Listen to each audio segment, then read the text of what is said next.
Pag-uulat mula naman sa impilan ng DWALFM, Radyo Totoo, CMN Batangas. CMN Live Nation. Renz Belda, magandang araw sa iyo. Magandang umaga Ariel, magandang umaga Pilipinas. Pinangunahan ni Napolcom Commissioner Attorney Ricardo Bernabe III ang pagtatapos ng 30 Police Community Relation Month. Bilang bahagi ng pagdiriwang ginawaran ng pagkilala at parangal ang mga piling miyembro ng kapulisan at mga katuwang na stakeholders na nagpakita ng kahusayan, dedikasyon at natatanging kontribusyon sa pagsusulong ng matibay na ugnayan sa pagitan ng pulisya at komunidad sa Rio ng Calabarzon. Sa naging mensahe ni Attorney Bernabe, ipinahayag niya ang kanyang taus-pusong pasasalamat sa buong hanay ng kapulisan para sa kanilang mga inisyatibo at makabuluhang programa.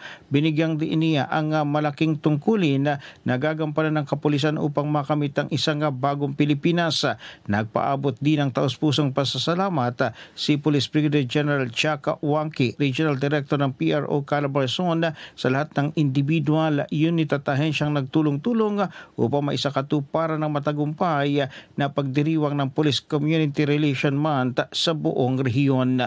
Mula sa DWALFM 95.9, ito si Renz Belda ng CMN Batangas, nag-uulat live para sa CMN Pilipinas. CMN Live Nationwide.